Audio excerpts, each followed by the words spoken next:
Jessica. Welcome and welcome back to the Not Carrie Bradshaw YouTube channel / podcast where I discuss all things style, wellness, pop culture, and whatever else comes up from week to week. I'm late, but I'm here and I will be doubling up because we have a content goal to meet for this year. A lot has been happening in my life personally over the past couple of weeks, so that's why I'm late. So we're going to go ahead and just get right into everything.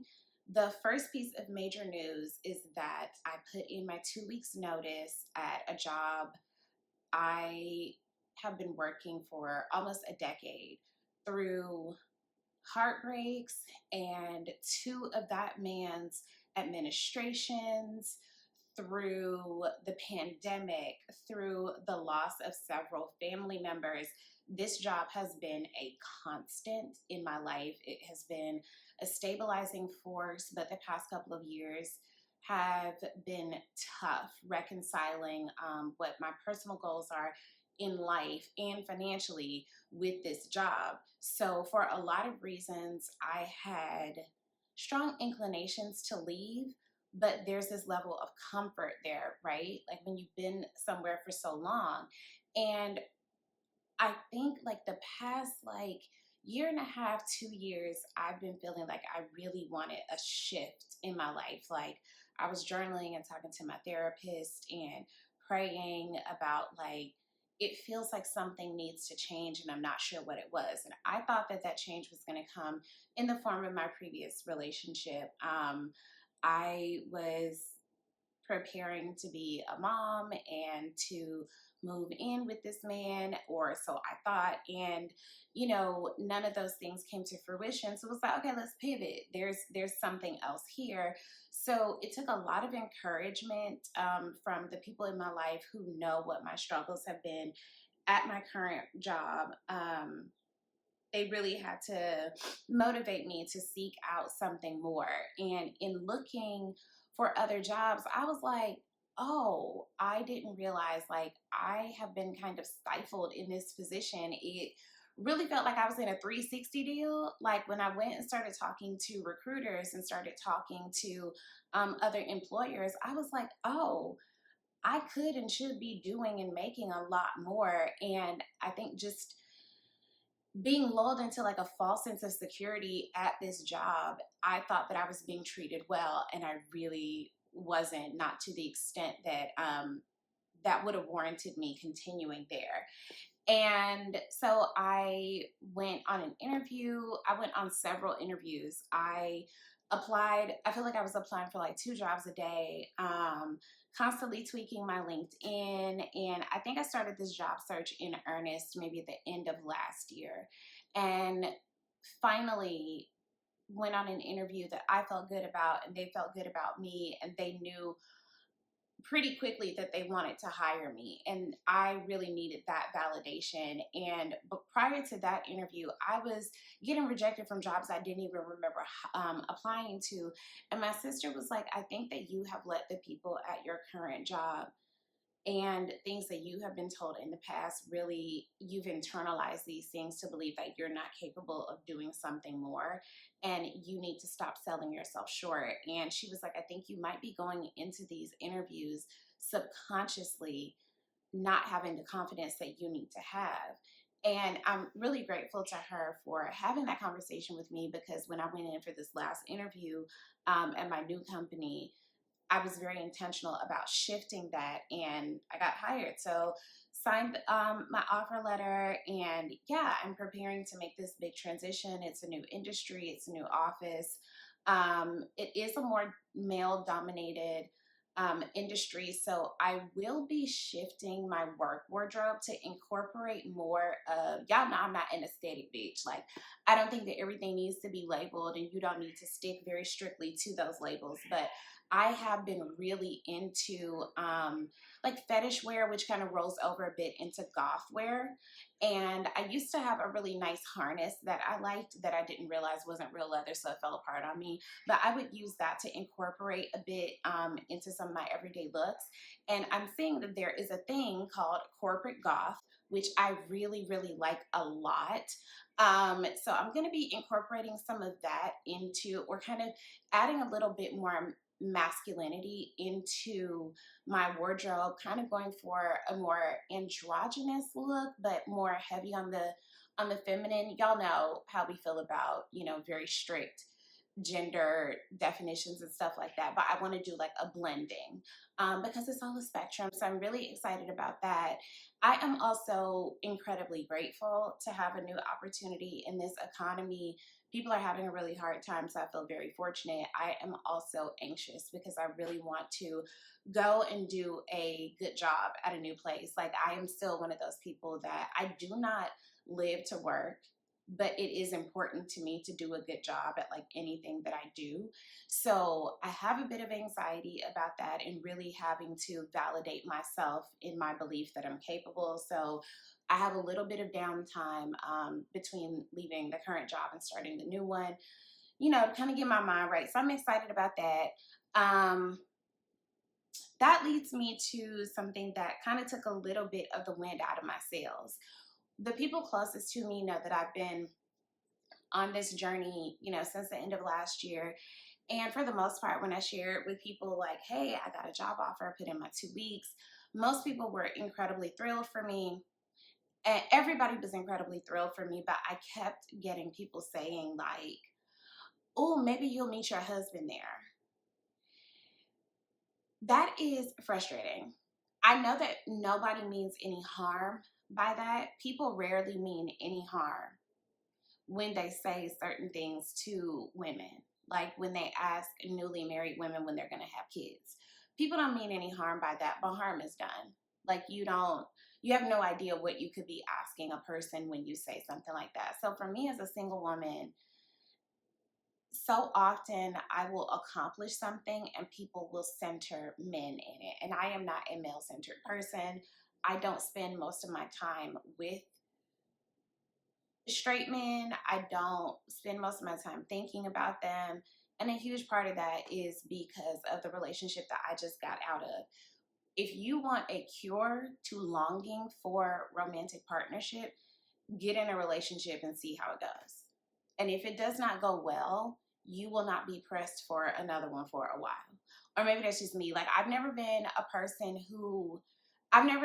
like immediately get back on the horse. I'm not a serial monogamist. Like, I have a lot of friends that have had long-term boyfriend to long-term, but that has never been me. I just, for a number of reasons, that's just never been my path. Like, men have not played a huge role in my life in that way. And it's not that I don't desire romantic partnership. I hope to eventually have it, but it's not at the center of my life. It's not at the forefront of my mind. I don't leave my house every day hoping today will be the day that I meet my person. Like,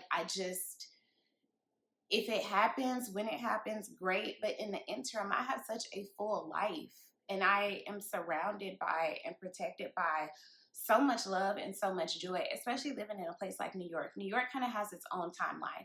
Most people here get married later, quote unquote. Most people here have kids later, quote unquote. So it's not an expectation that I, as a 37-year-old woman, should.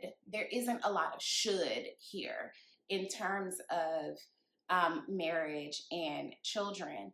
And again, those are things that I hope I get to. Well, I don't even know if I want to be married. I know that I want long-term partnership, but being the resident single girl, like being from the South, so many people confide in me about their relationships that I have been divorced of the romanticism of marriage. I think that marriage is a calling, just like priesthood, just like being in the medical field, just like being a teacher. It is not for everybody. I do not think that marriage is for everybody. And I think that's why so many of them turn out the way that they do, because I think people just feel like that's what you're supposed to do, as opposed to it being like a genuine calling. And I am okay with not having that calling on my life right now, if that makes sense. But I do eventually hope to have long-term partnership. I hope that I get to become a mother, but in the interim, I have a whole lot of other things that I get to enjoy. And I do not think there is a substitute. Like, the different kinds of love are not substitutes for each other. Like, no one can love you the way your mom or dad is supposed to love you. I don't think nobody can love me the way my sister loves me. Nobody can love me the way my brothers love me. Nobody can love me the way I am supposed to love me. There is a difference between familial love and platonic love and romantic love. They're not interchangeable, but I have an abundance of so many other kinds that the romantic love doesn't feel like a huge lack for me. So it's frustrating that I've jumped over this big hurdle to go on this new journey in my life professionally, and for so many people to say, oh, maybe now you'll meet somebody. It's like, why is this accomplishment, or why is my life as me not valid enough to you? And then I know that that's not what they're saying. I know that a lot of people project their desires for you onto you, or their desires for themselves onto you. I'm fully aware of that. But it really took a little bit of the wind out of my sails, because it felt like, oh, that's so great, but I really hope you finally meet somebody. And that just feels a little bit shitty.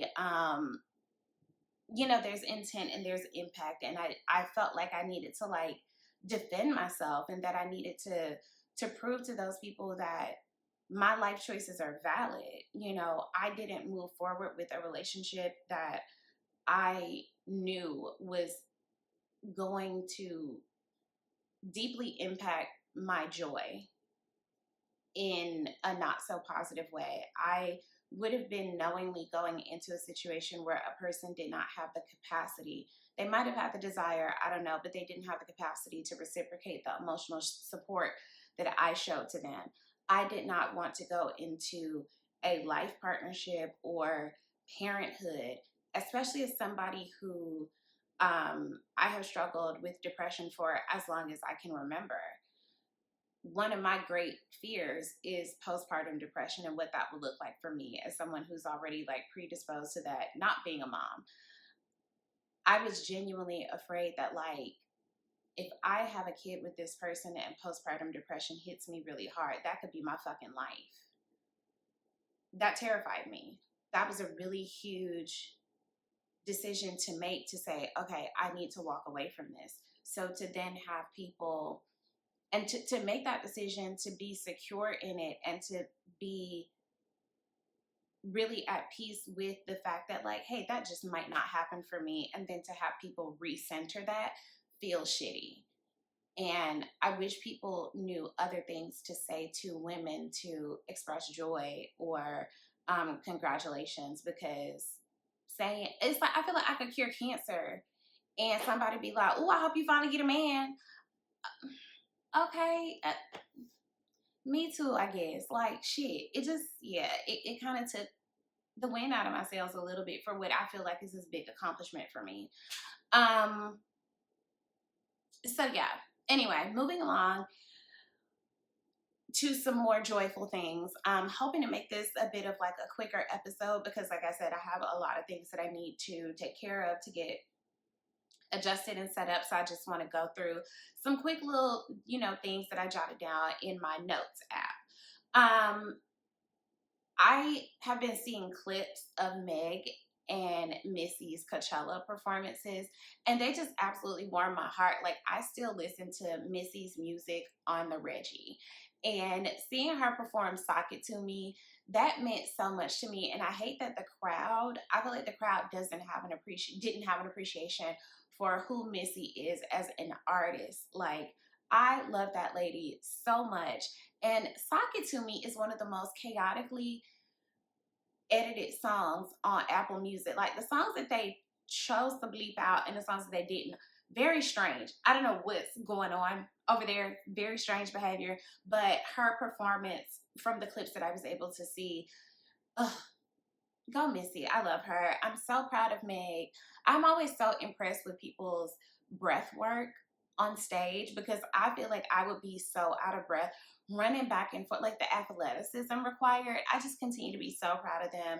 I was happy to see a bit of like the old Sierra, like the Sierra that I grew up seeing in high school. I love Thick Sierra. I love that she twerked like a girl from the south side of Atlanta. So it's really happy. I was really happy to see Queen Latifah come out, and I can't wait to see what she does, what Meg does for Weekend too. So I said this to say there are these conversations on Twitter, social media period, but on Twitter where people are talking about the different artists who influence which artists, right? So there's this debate over whether Britney Spears was influenced by Janet Jackson or Madonna. And people will say, I saw someone say, your cultural literacy isn't up to speed if you think that Janet was a bigger influence on Britney Spears than Madonna. And it very well may be true that Madonna was a bigger influence. Who can say? Maybe it's a combo special. But what it made me think about is that we center what matters to us most, if that makes sense. Like, I recognize that Madonna is a really big icon to a lot of people, but I don't care. I just do not care. I recognize that the Beatles are really iconic to a lot of people. I don't care. I don't have any of their music on my phone. They mean nothing to me. And I'm sure that there are people who I listen to and engage with who have been influenced by them. That's great. I don't actually, like, I'm not invested in them or in their music. I am invested. I am a Black American from the South, specifically Atlanta, East Point to be exact. We have such a rich musical cultural history of our own that, of course, we're going to center the people who sound the most like us, who look the most like us. So when I look, and I'm going to be honest, like when I was a preteen and a teen and seeing the whole Britney Spears versus Christina Aguilera thing, I was always a Christina girl. The Stripped album, hello, I was relating to heartbreaks I hadn't even endured yet. I have always gone to the person who sounds the most like us, like vocally. That girl, Christina Aguilera, is a vocalist. I just was never that invested in Britney Spears, to be quite honest. But when I look at her, I do see more Janet Jackson because I did not look at Madonna that often. So I don't think that it needs to come down to cultural literacy, because that in and of itself is somewhat political. What matters the most to us is what we saw the most, what we engaged with the most, and it just wasn't that for me. I can even remember like being at work one day and one of my like some of my colleagues were like really critical of the fact that I wasn't familiar with the Beatles and their discography. And I was like, are you familiar with Earth, Wind and Fire, Kool and the Gang, the Gap Band, the Whispers? You know, they know like the Temptations and the Supremes, but there are so many Black soul and funk and R&B artists that mean so much to us that they have no idea who they are. And in their mind, it's like, well, that's just America. That's Americana. First of all, the Beatles are from the UK, but you know, whatever. Your America looks different than my America. This whole grand experiment is supposed to be that, you know, it's a blending of different cultures, but we all see that systemically that kind of doesn't really happen. So what is at the forefront of your belief of American identity, that is going to be colored by your experience. I grew up with people who looked like me. I was surrounded by culture that was reflective of my culture. So that is what is important to me. I'm not going to judge you for not know. Like for me, my favorite rapper is Young Dro. And a lot of people, when they talk about their favorite rapper, they're talking about record sales and what they did. I could give a fuck about record sales because there's so many things that go into what makes an artist be able to sell out arenas and things like that. I'm not saying that it's not nothing. I'm not saying that Grammys are nothing, but I'm going off of vibes. I love Young Dro. He has not made a lot of commercial success, but that doesn't mean that he is not culturally relevant to me. So I wish that when we would have these conversations, people didn't try to extrapolate how race plays into our concept of who is valid and who is important and who matters. Like, I remember one of my white friends saying something about, one of my white friends watches Real Housewives of Potomac, and I think it was like Candace was doing some sort of collaboration with Trina. And he was like, why is that such a big deal? And I was like, Trina is like an iconic Southern rapper. Like, she means a lot to a lot of Black girls, especially my age. Like, that is significant for us. And he's like, oh, I had no idea.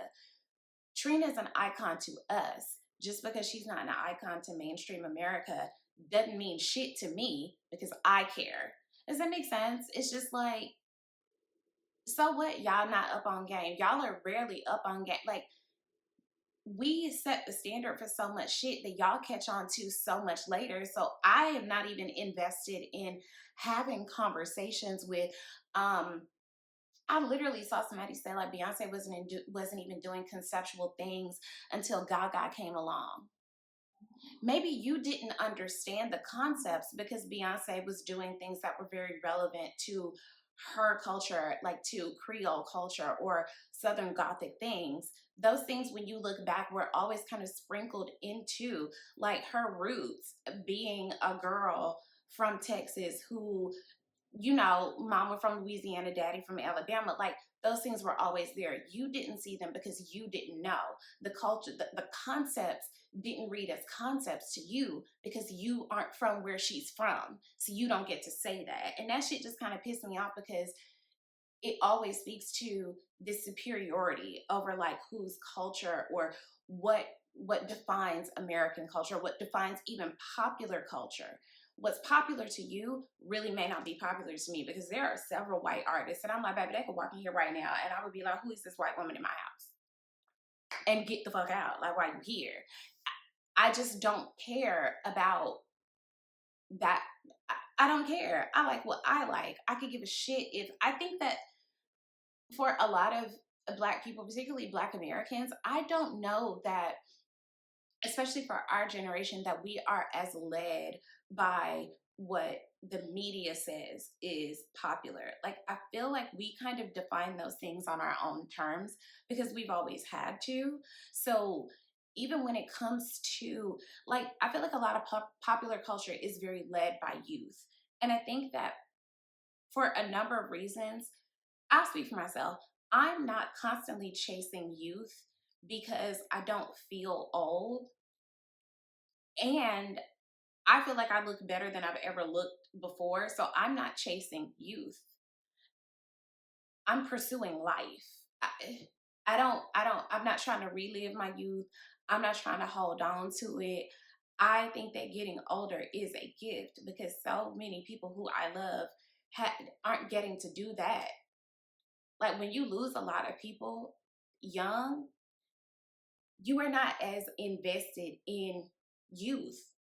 You are grateful that you get to live where other people didn't get to.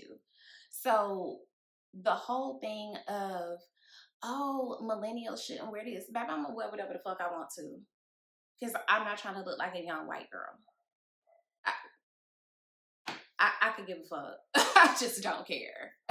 And I think that that's just having like confidence in your own culture. I'm not interested and I don't care. Speaking of Black people, we gotta stop being weird with the Irwin family. Every time that man's children post something, y'all don't need to remind them of their deceased father.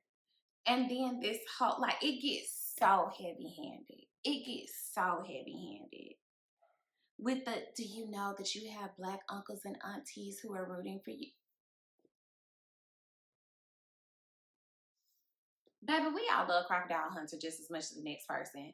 But you're being real weird and real heavy-handed. And then even some of the comments that I see, with it could just be like the most average looking white dude rapping along to something and they're clapping on the right beat, and then y'all want to invite them to the cookout. First of all, there is no fucking cookout. Second of all, if there was, white people simply aren't invited. You can bring your white friends a plate, but we're gatekeeping the proverbial cookout, which again does not exist because we are not a monolith. But y'all gotta chill the fuck out with that. It's getting weird. And I'll be the first to say there are some attractive, you know, non-Black people, but is your standards so low that all it takes is, oh girl, he know how to dance. Okay. And that don't get you admission. Jesus. Like, gatekeep more. Shit.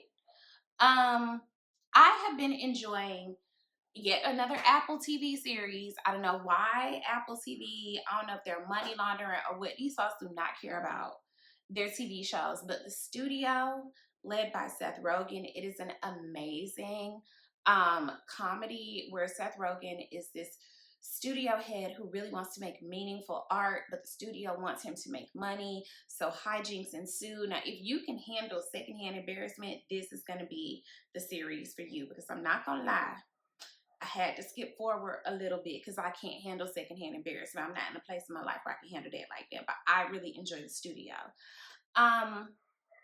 My upstairs neighbors are committed to ruining my life. That's another thing that has been going on with me. My upstairs neighbors sound like they are moving furniture while wearing clogs while bowling with cinder blocks. And then their dog seems to get the zoomies at like 2 or 3 a.m. So I've been talking to building management, trying to see if they can do literally anything to get them to insulate, to do some sort of soundproofing. And I'm like, baby, I'll help you pay for it. But like, I need to rest. Like, I am a person who, I need to sleep. I need to sleep. There's no way around it. I need to sleep because I like to rise early. I like to get a jump on the day. I'm one of those people who really benefits from waking up early. I need and want to do that. Okay. You are fucking up my ability to thrive in the world. And I can't handle, they're ruining my life. They're ruining my life. If anyone has any advice, gently jump into the comments and let me know. I'm doing what I can with my building management company, but I hate it. I hate it a whole lot because it's a part of living in New York. It's a part of living in, basically, you know, apartments are basically like shared spaces. Okay, you make certain compromises, but the fact that y'all just do not care about how y'all are ruining my life is just crazy to me. Like, again, the pandemic taught us nothing about being neighborly. Last but not least, I want to talk a little bit about Real Housewives.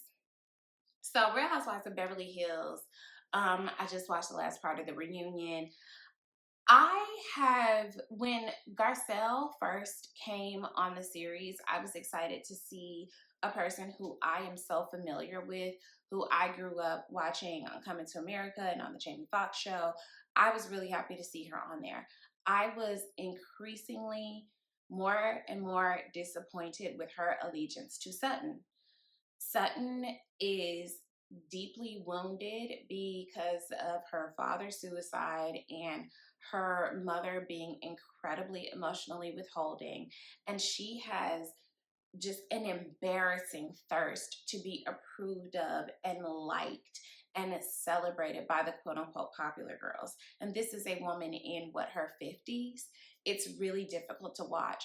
For some reason, Garcelle linked up with her and has this allegiance to her where it became overwhelmingly obvious this season that Sutton uses Garcelle as an ally, but that there isn't a real friendship there. Sutton has had so many opportunities to stand in the gap for Garcelle and hung her out to dry so many times.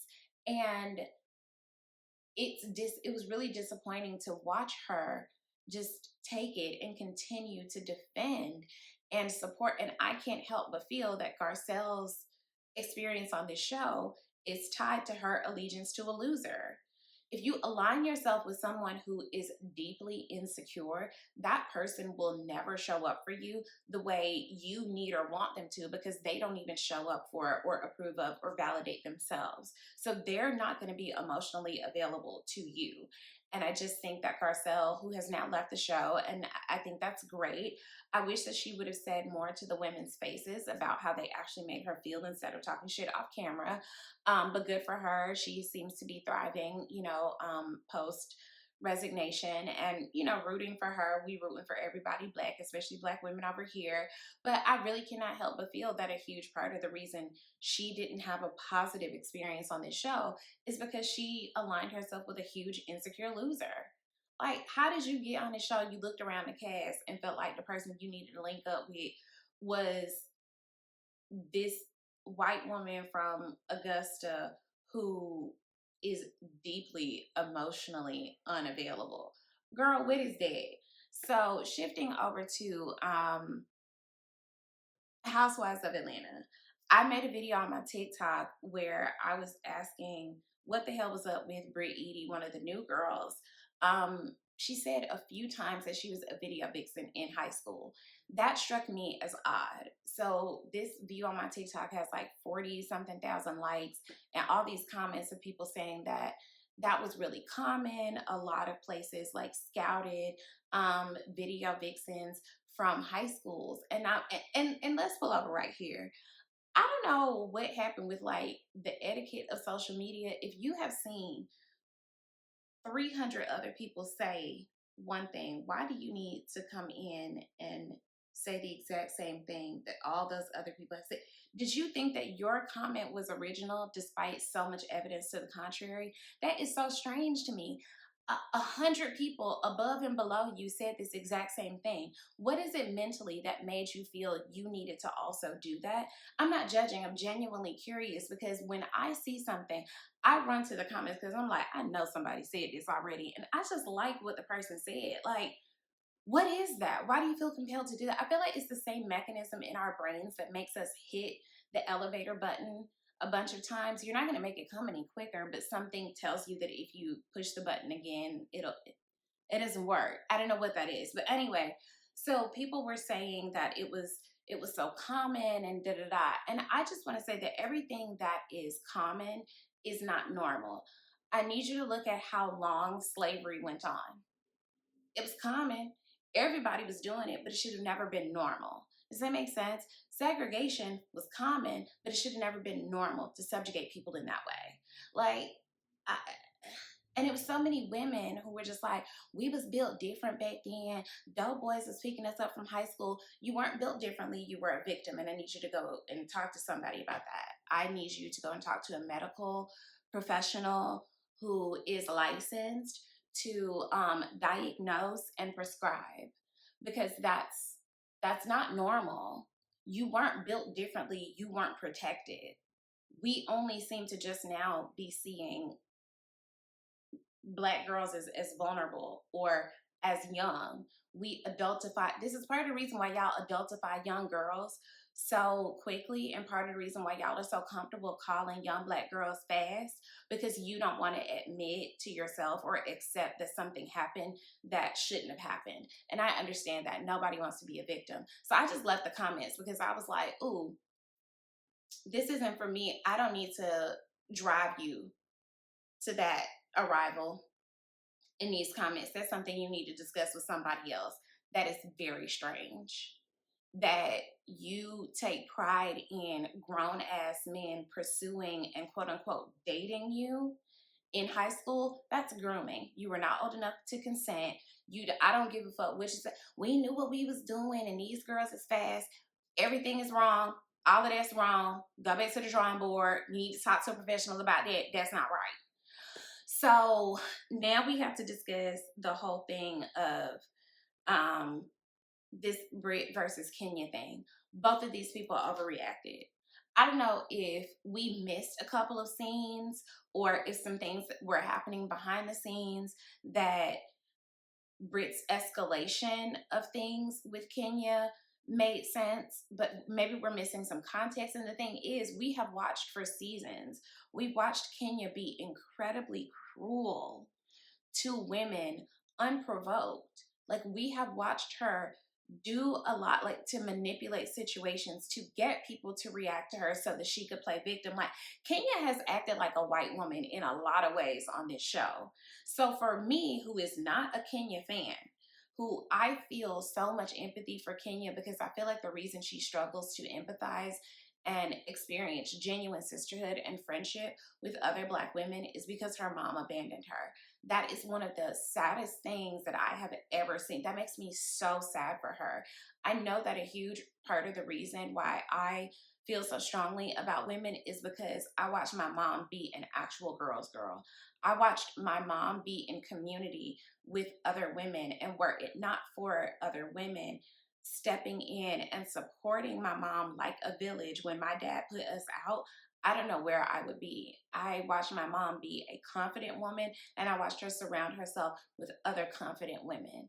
And that has really shaped the way I view myself and the way I feel a camaraderie with other women. That's a huge part of, like, at the root of my identity as a feminist. And I'm so grateful for the woman that my mom is, so that I don't go out into the world seeing other women as as a constant threat. And I really feel so badly for Kenya that that's how she navigates the world. So I'm not a fan of Kenya. I empathize with her, for all the reasons that I just said, but I don't see why Brit escalated it to the point where it was like, you want to involve weapons. That's crazy. But for Kenya to then ruin her own event, making that tired ass speech, claiming that she's that bitch and all this stuff like that. Well, none of that is true given what you're doing right now. I think both people overreacted. And what Kenya did was actually deplorable. And I don't even understand, and I don't want to understand the mindset of escalating things to that point to try to humiliate another person like that. I feel like there is some missing footage or some missing context, because the punishment didn't fit the crime in either case. In either case, this season is really, really strange. Like, the friendships aren't quite curling over. Things don't feel organic, and I just feel like we're in an era of reality TV where people are self-producing so much to the point that it doesn't feel real. I think people are going on the show to be stars. They're not going on the show showing a real life. I don't know. It's just, it's not, I mean, I'm sticking with it to see what happens, but I'm not really pulled in. I'm not loving it. And also, everybody's husband seemed mean except for Shamia's. Um, what's the lady who's married to the NBA player? That man is mean. And she's like, that's their banter. I don't like that. I don't like that. She's coming to you for support on family issues, and you saying, I stay out of family stuff. Y'all are married. Y'all are family. What are you talking about? I hate it. I hate it. It's weird. I don't like it. Keep it. So that's all I have for now. This is still a longer episode than I thought it was going to be. Okay. So we will be back soon. I am lining up some guests. I will be figuring out a content schedule that will work along with this newer role that's going to involve more responsibility, but I am not abandoning my content. I'm not abandoning the audience I have. Thank you guys for sticking with me. Be sure to like, comment, rate, review, subscribe, share, do all of the things, and we will talk again soon. Bye.